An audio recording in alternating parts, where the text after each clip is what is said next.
আসসালামু আলাইকুম ওয়া রাহমাতুল্লাহি ওয়া বারাকাতুহু। সবাই ভালো আছেন আপনারা? শীতে কষ্ট হচ্ছে না? মাশাআল্লাহ। ইন্নাল হামদুলিল্লাহ নাহমাদুহু ওয়া নাস্তাঈনুহু ওয়া নাস্তাগফিরুহ ওয়া নু'মিनु বিহি ওয়া নাতাওয়াক্কালু আলাইহি ওয়া নাউযু বিল্লাহি মিন শুরুরি আনফুসিনা ওয়া মিন sayyi'ati a'malina man yahdihillahu fala mudilla lahu wa man yudlil fala hadiya lahu أي فلم تجد له وليا مرشدا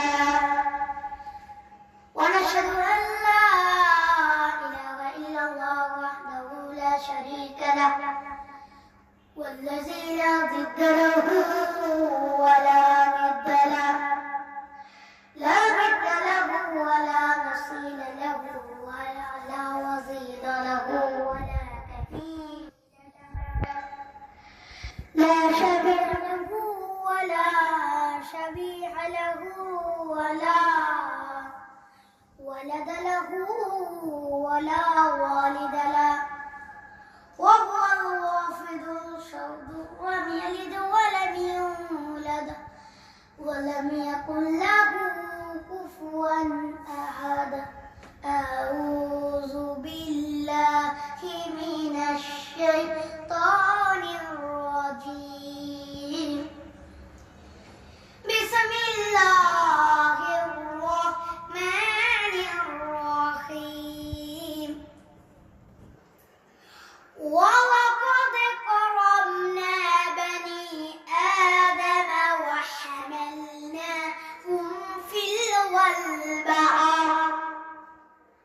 فرزقناهم من الطيبات ولهم على كثير ممن خلقنا تفضيلا إن الله وملائكته يصلون على النبي يا أيها الذين آمنوا صلوا عليه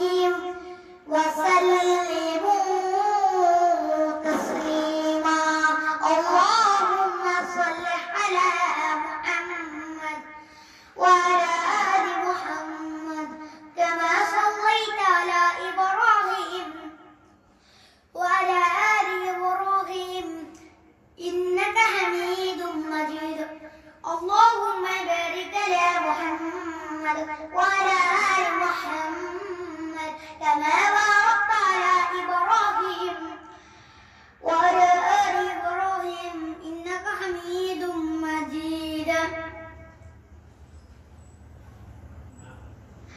আমি শুরুতে আজকে সূরাতুল বনী ইসরাঈলের 24 আয়াত তেলাওয়াত করেছি। এই আলোকে আজকে কিছু কথা আপনাদেরকে আমি বলবো। আবু মাহজুরা মক্কার মুয়াজ্জিন, এই ঘটনাটা একটু আপনাদেরকে বলতে পারি, কিন্তু আপনাদের তো সময় নেই হাতে। হ্যাঁ, সময় আছে?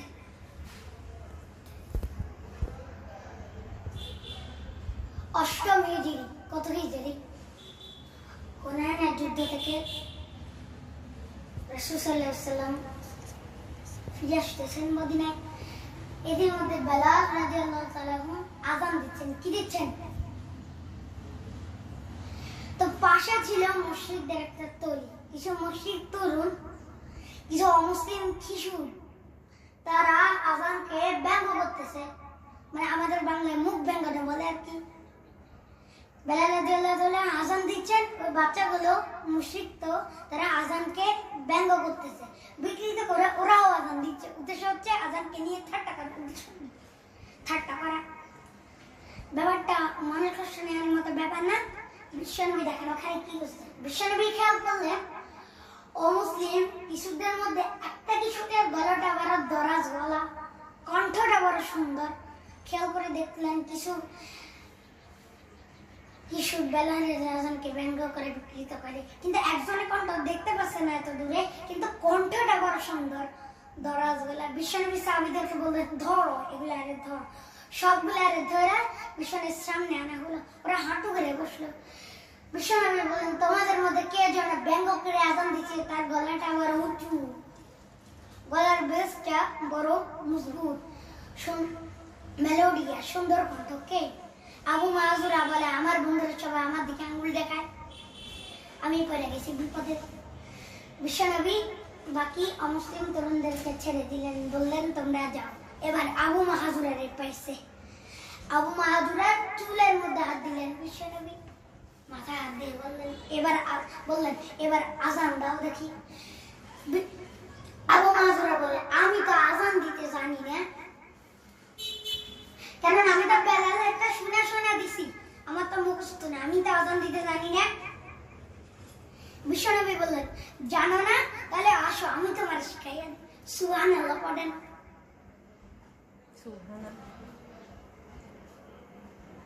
বিশ্বনবীর মুবারকাত আবু মাহজুরের চুলের মধ্যে। বিশ্বনবী আজানের মুআল্লিম আবু মাহজুরকে বলতেছে ঠিক আছে তোমার শিখাই দিতেছি, আমি যা যা বলবো আমার সাথে সাথে বলবা, পারবা? আবু মাহজুরা বলে পারবো। বিশ্বনবী আজান শিখাচ্ছেন মাথায় হাত দিয়ে, আল্লাহু আকবার আল্লাহু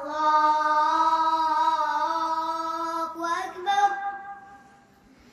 আবু মাহজুরা এবার ওটা বলেন। বিশ্বনবী আবু মাহজুরার মাথার মধ্যে হাত দিলেন, দ্বিতীয় বললেন আল্লাহু আকবার আল্লাহু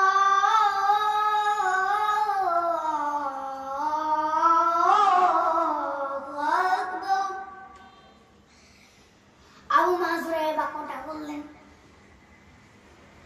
বিশ্বনবী আবু মাহজুরার মাথার মধ্যে হাত দিলেন, তৃতীয় বাক্যটা বললেন আশহাদু আল্লা ইলাহা ইল্লাল্লাহ।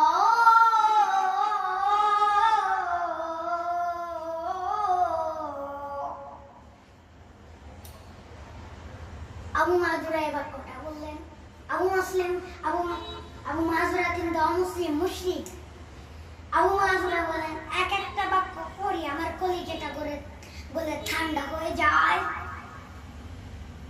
সুবহানাল্লাহ পড়ে বলেন না।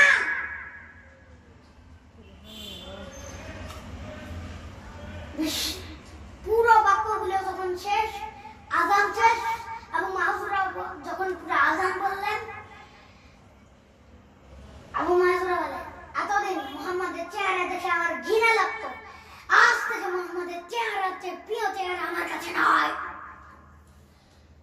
আবু মাহজুরা রাদিয়াল্লাহু তাআলা আনহু বললেন ও মুহাম্মদ, আজানের বাক্য তো আপনি আমারে শিখালেন, এখানেই শেষ করবেন না, আপনি আমারে পড়াইয়া দেন লা ইলাহা ইল্লাল্লাহু মুহাম্মাদুর রাসূলুল্লাহ সাল্লাল্লাহু আলাইহি ওয়াসাল্লাম।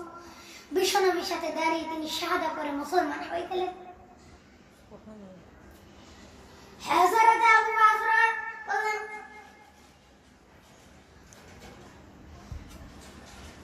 ও মুহাম্মদ, আমি মুমিন হয়েছি, মুসলমান হয়েছি, আপনার কাছ থেকে আজান শেখার সৌভাগ্য আমি লাভ করেছি। ও নবী, আমার কণ্ঠের বড় তারিফ করেছেন আপনি, আমার আজানকে আপনি পছন্দ করেছেন। একটা জিনিস আপনার কাছে চাই, আপনি আমাকে মক্কার মসজিদুল হারামের মুয়াজ্জিন হিসেবে অ্যাপয়েন্ট করে দেন। বিশ্বনবী বললেন যাও আবু মাহজুরা, আমি তোমাকে পৃথিবীর শ্রেষ্ঠতম মসজিদ মক্কার মসজিদুল হারামের মুয়াজ্জিন হিসেবে অ্যাপয়েন্ট করে দিলাম। দেখছেন কিভাবে ট্যালেন্ট হান্টিং করতে হয়, কিভাবে হিউম্যান রিসোর্স মানুষ সম্পদকে ব্যবহার করতে হয়। আসছিল আজানকে ব্যঙ্গাইতে, আসছিল কেন? আজানকে ব্যঙ্গ করার জন্য, বিকৃত করার জন্য। আজানকে বিকৃত করতে যে পৃথিবীর শ্রেষ্ঠতম মসজিদের মুয়াজ্জিন হয়ে গেল। সুবহানাল্লাহ। হযরত আবু মাহজুরা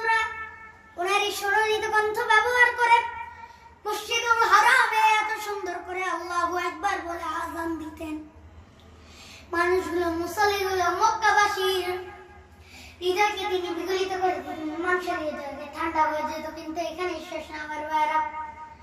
বিশ্বনবী যখন সাইয়েদানা আবু মাযুরা রাদিয়াল্লাহু তাআলা আনহু আযান শেখাচ্ছিলেন, বলেন তো বিশ্বনবীর হাতটা কোথায় ছিল? আবু মাযুরার মাথার সামনে এই চুলের উপরে ছিল।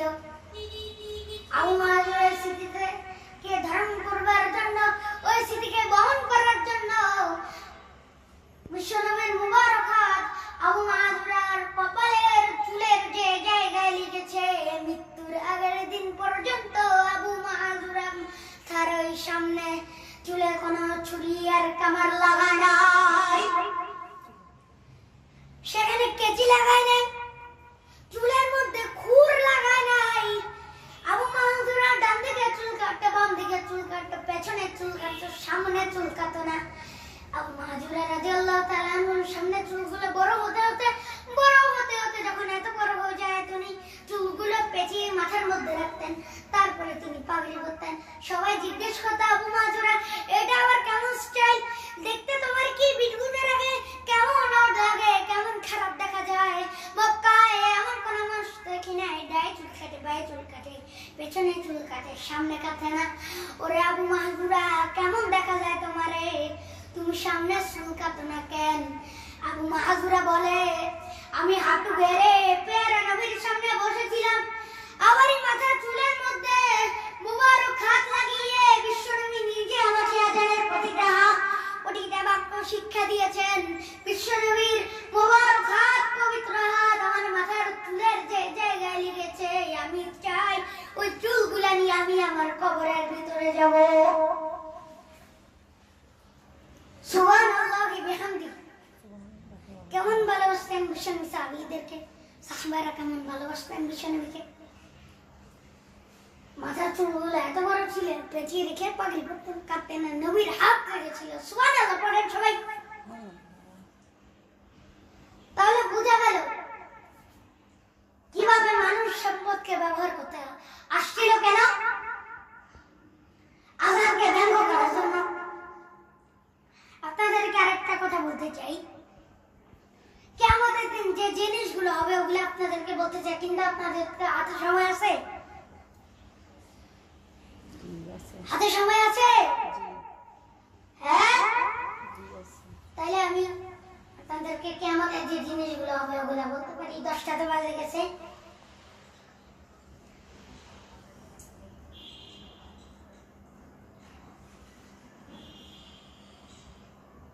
বিশ্বনবী বলেন, আনা সাইয়্যিদুন নাস ইয়াউমাল কিয়ামাত,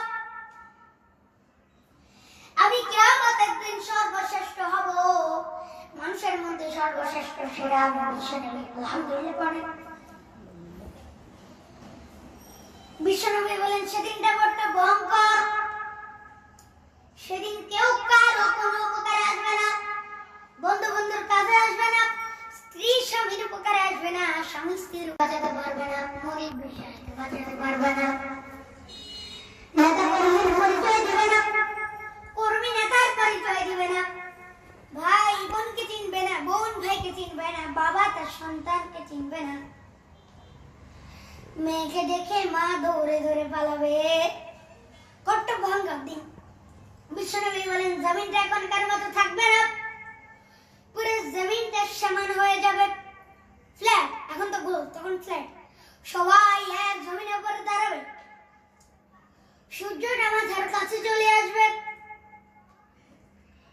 সূর্যের গরমে মানুষের মাথার মগজ গলে গলে কানের চিত্ত নাকের চিত্ত দিয়ে বেয়ে বেয়ে পড়বে। সবাই হয়রান পেরেশান ক্লান্ত। মানুষগুলো বলবে, বাঁচার কোনো উপায় নেই।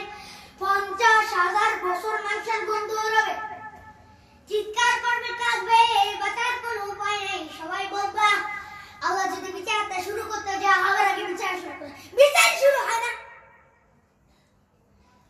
বিচার শুরু হতে 50,000 বছর। আল্লাহু আকবার। 50,000 বছর, 5,000, 15,000 না, 50,000 বছর। মানুষগুলো কাঁদতে কাঁদতে বলবে, চলো আমরা আদম আলাইহিস সালামের কাছে যাই, যেন আল্লাহর যে সুপারিশ করে, যেন আল্লাহ বিচার শুরু করে।